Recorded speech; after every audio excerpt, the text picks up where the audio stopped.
नमस्कार दोस्तों। वैशाली बालासर गुजरात की एक मशहूर लोक गायिका जो कि अपने देश में ही नहीं बल्कि विदेशों में भी गरबा सॉन्ग्स के लिए मशहूर थी। एक दिन वो अपने पति को कहती है कि मैं किसी ज़रूरी काम से जा रही हूँ, थोड़ी देर में लौट कर आ जाऊँगी। ऐसा कहकर वो घर से चली जाती है। काफ़ी समय बीत जाता है लेकिन वो घर वापस नहीं आती। पति को अब फिक्र होने लगती है। पति वैशाली को फ़ोन करता है तो उसका फ़ोन स्विच ऑफ आने लगता है। वैशाली हमेशा घर से जब भी बाहर जाती थी अपने पति को बताकर जाती थी और हमेशा समय पर वापस आ जाया करती थी, लेकिन आज ऐसा नहीं था। वैशाली वापस घर नहीं आई थी और उसका फ़ोन भी स्विच ऑफ आने लगा था। पति घबरा जाता है और पास के पुलिस स्टेशन में जाकर अपनी पत्नी के गुमशुदा होने की रिपोर्ट दर्ज करवाता है। कुछ घंटों की तलाश के बाद पुलिस वैशाली को बरामद कर लेती है। वैशाली मिल जाती है लेकिन ज़िंदा नहीं बल्कि एक लाश के रूप में। वैशाली मर चुकी थी, उसकी हत्या कर दी गई थी। कौन था वैशाली का कातिल और क्यों उसने वैशाली की हत्या की, सारी कहानी मैं आपको सिलसिलेवार तरीके से बताऊंगा। लेकिन उससे पहले एक छोटी सी रिक्वेस्ट है कि अगर आप इस चैनल पर नए हैं तो चैनल को सब्सक्राइब कर दीजिए और वीडियो को लाइक कर दीजिएगा। तो चलिए दोस्तों, कहानी की तरफ आगे बढ़ते हैं। बात है 27 अगस्त 2022 की। वैशाली के गुमशुदा होने की रिपोर्ट दर्ज की जाती है 28 अगस्त को, यानी कि अगले दिन पुलिस को खबर मिलती है कि बलसाड़ के बाहरी इलाके के पास खंडरों में एक नीले रंग की कार लवालिस हालत में पड़ी हुई मिली है। पुलिस वाले उस कार की जांच के लिए खंडर में पहुंचते हैं। जैसे ही कार को खोला जाता है तो देखते हैं कि कार की पिछली सीट पर एक लड़की की लाश पड़ी हुई थी। दूसरी तरफ एक दिन पहले ही पुलिस स्टेशन में वैशाली के गुमशुदा होने की रिपोर्ट दर्ज करवाई गई थी। बड़े ताज्जुब की बात थी कि वैशाली की किसी के साथ कोई दुश्मनी नहीं थी, लेकिन फिर भी बड़ी ही बेरहमी से उसको कत्ल कर दिया गया था और उसकी लाश को शहर से दूर खंडरों में कार में डालकर फेंक दिया गया था। वैशाली के शरीर पर कोई भी ज़ख्म के निशान नहीं थे। मामला काफ़ी हाई प्रोफाइल था। केस की जांच के लिए पुलिस की अलग अलग टीमें बनाई जाती हैं और लाश को पोस्टमार्टम के लिए भेज दिया जाता है। पोस्टमार्टम की रिपोर्ट आने के बाद पता चलता है कि वैशाली की हत्या गला दबाकर की गई थी। पुलिस वाले वैशाली के पति से पूछताछ करने लगते हैं क्योंकि सबसे पहला शक वैशाली के पति पर जा रहा था। पुलिस का काम ही यही होता है, मरने वाले के आसपास के रिश्तेदारों पर शक करना और उनसे पूछताछ करना, क्योंकि अमूमन ऐसे केसेस में ऐसा ही होता है कि हत्या किसी करीबी ने ही की होती है। इसलिए पुलिस वाले हितेश से पूछताछ करते हैं। वैशाली के पति का नाम हितेश था। हितेश ने बताया कि उसकी और वैशाली की शादी 2011 में हुई थी। शादी से दोनों को एक बेटी पैदा होती है। हितेश पहले से भी शादी कर चुका था और पिछली शादी से भी उसके एक बेटी हुई थी। पुलिस वालों के सामने अब ये एक बड़ा सवाल था कि वैशाली अपने घर से उस खंडर तक कैसे पहुंची और क्या करने के लिए वहां पर गई थी। पुलिस वाले इस बात का जवाब जानने के लिए शहर में लगे हुए तमाम सीसीटीवी कैमरास की फुटेज चेक करने का मन बनाते हैं और खंडर तक जाने वाली रोड पर लगे हुए जितने भी कैमरे थे उनकी फ़ोटोज़ निकाली जाती है। एक फ़ोटो में वैशाली अपनी दोस्त बबीता कौशिक के साथ जाती हुई दिखाई देती है। पुलिस वाले बबीता के बारे में जानकारी जुटाना शुरू करते हैं तो पता चलता है कि हत्या वाले दिन बबीता के मोबाइल की लोकेशन इन्हीं खंडरों के पास की थी और इन्हीं खंडरों में वैशाली का शव मिला था। अब पुलिस को लगने लगता है कि बबीता इस हत्याकांड के बारे में ज़रूर कुछ न कुछ जानती होगी। पुलिस वाले बबीता के घर जाते हैं और उससे पूछताछ करना चाहते हैं, लेकिन बबीता 8 महीने की गर्भवती थी, उसके पेट में बच्चा था। अब बड़ी दिक्कत वाली बात थी क्योंकि पुलिस वाले अगर बबीता से पूछताछ करते तो हो सकता है कि उसकी तबीयत बिगड़ जाती, उसके बच्चे को नुकसान भी हो सकता था और ऐसा होने पर पुलिस वालों की बदनामी होना तय था। लेकिन पूछताछ करना भी ज़रूरी था। पुलिस वाले सबसे पहले तो एक लेडी डॉक्टर के पास जाते हैं जो कि गायना की डॉक्टर थी। उस डॉक्टर को अपने साथ लेकर पुलिस वाले बबीता से पूछताछ करना शुरू करते हैं, लेकिन बबीता को पुलिस स्टेशन लेकर नहीं जाया जाता, बल्कि हॉस्पिटल में लेकर जाया जाता है। पुलिस वाले बबीता से पूछताछ कर रहे थे और साथ में ही डॉक्टरों की टीम भी बैठी हुई थी कि अगर बबीता की तबीयत बिगड़ती है तो डॉक्टर उसको संभाल सकें। पुलिस वाले बबीता को कहते हैं कि तुम्हारी दोस्त वैशाली की हत्या हो गई है, क्या तुम इस बारे में कुछ जानती हो? बबीता मना कर देती है और इस बारे में बात करने से भी इनकार कर देती है और वो पुलिस वालों को कहती है कि वो काफ़ी दिनों से वैशाली से नहीं मिली थी। पुलिस वालों को बबीता पर शक होने लगता है क्योंकि बबीता बार बार झूठ पर झूठ बोल रही थी और वो एक बयान पर नहीं टिक रही थी, कभी कुछ तो कभी कुछ बोल रही थी। पुलिस वाले सीसीटीवी की फुटेज बबीता को दिखाते हैं जिसमें कि वो वैशाली के साथ थी। फुटेज देखकर बबीता ये स्वीकार कर लेती है कि वो वैशाली से मिली थी और कहती है कि उस दिन वैशाली के साथ 2 लोग और भी थे, हो सकता है कि उन्होंने ही वैशाली की हत्या कर दी हो। ऐसा कहने का मकसद बबीता का पुलिस को गुमराह करना था। पुलिस वाले 2 तस्वीरें मंगवाते हैं और बबीता को उनकी पहचान करने के लिए कहते हैं और पूछते हैं कि क्या ये वही 2 लोग हैं जो उस दिन वैशाली के साथ थे।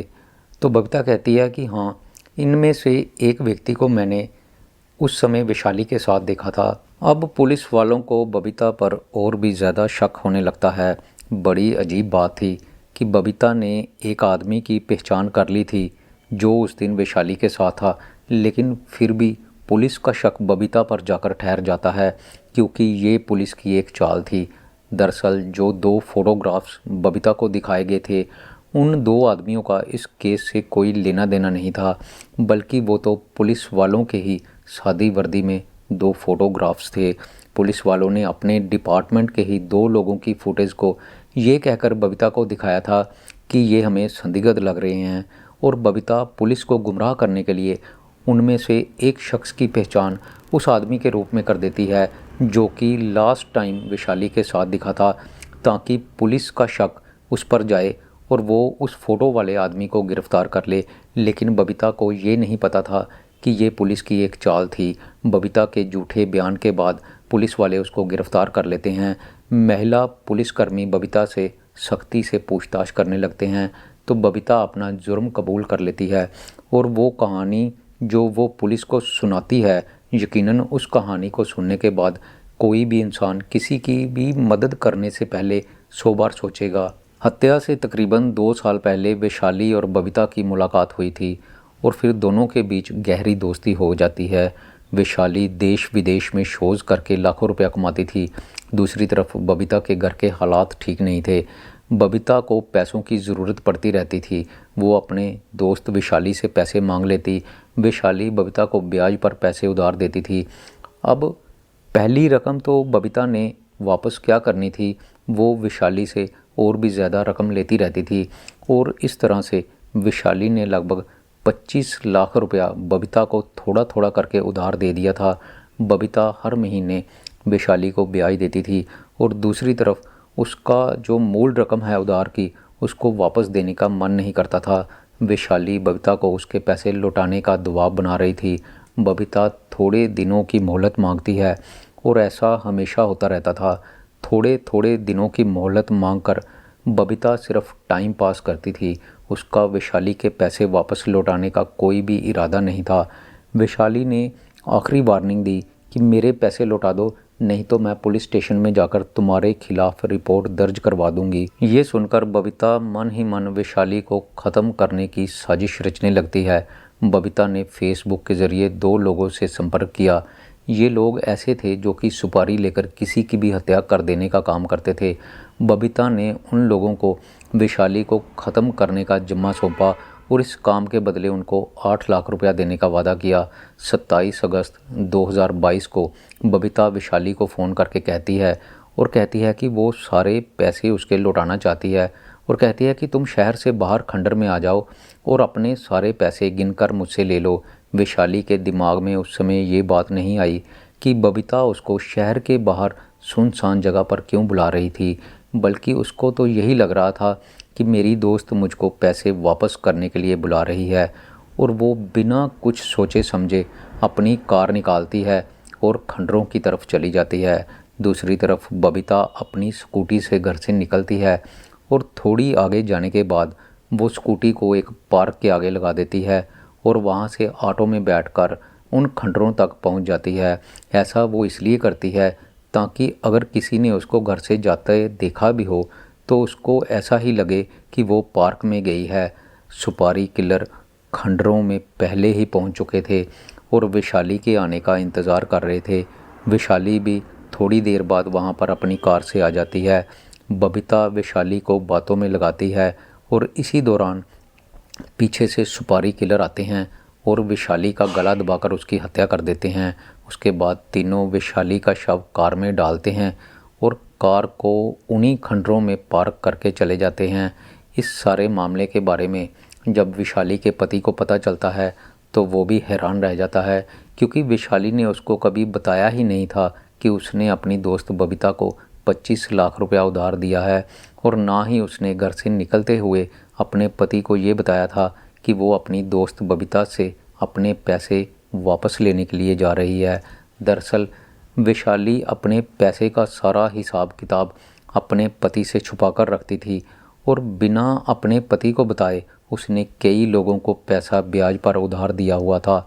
उसका मानना था कि ब्याज पर पैसा देने से वो अच्छी खासी रकम हर महीने कमा सकती है, और ऐसा होता भी था। ब्याज से उसको काफ़ी मोटी रकम हर महीने आ जाया करती थी, लेकिन ये काम वो अपने पति को बताए बिना करती थी। दरअसल वो अपने पति को बताती ही नहीं थी कि वो हर महीने का कितना पैसा कमाती है, और अपने पति से उसको ये सब कुछ छुपाना एक दिन महंगा पड़ जाता है, क्योंकि अगर वो अपने पति को बताती तो हो सकता है कि उसका पति बबीता से मिलने के लिए जाते वक्त उसके साथ हो लेता और वो इस कंडीशन में वैशाली की रक्षा कर सकता था। लेकिन अफसोस वैशाली को अपने पति पर यकीन नहीं था, बल्कि उसको बाहर के लोगों पर यकीन था। इसलिए वो अपने सारे पैसे का हिसाब किताब अपने पति से छुपा कर करती थी, और यही कारण था कि उसने अपने पति को बताया तक नहीं था कि उसकी दोस्त बबीता ने उससे पैसा उधार लिया है और आज वो उसको पैसा वापस देने के लिए बुला रही है। दूसरी तरफ बबीता और उन दोनों सुपारी किलर्स को गिरफ्तार कर लिया जाता है। तीनों को कोर्ट में पेश किया जाता है, जहां से कि उनको न्यायिक हिरासत में भेज दिया जाता है। तो दोस्तों, मैं यहां पर यही कहना चाहूँगा कि आजकल के ज़माने में क्या किसी की मदद बिना सोचे समझे ही कर देनी चाहिए। कोई दोस्त, कोई रिश्तेदार अगर पैसा मांगने आपके पास आ जाता है तो क्या आपको पैसे उधार दे देने चाहिए। इस कहानी को सुनने के बाद तो ऐसा ही लगता है कि किसी को भी किसी को पैसा देने से पहले 100 बार सोचना चाहिए। पैसे का व्यवहार किसी के साथ करना ही नहीं चाहिए, क्योंकि लोग जब पैसा आपसे मांगने आते हैं तब उनके हाव भाव कुछ अलग होते हैं, लेकिन जब लौटाने की बारी आती है तब उनके हाव भाव ही बदल जाते हैं। तो दोस्तों, मेरी आज की ये कहानी यहीं पर ख़त्म होती है। मैं फिर आऊँगा आपके लिए एक नई कहानी लेकर। तब तक के लिए नमस्कार।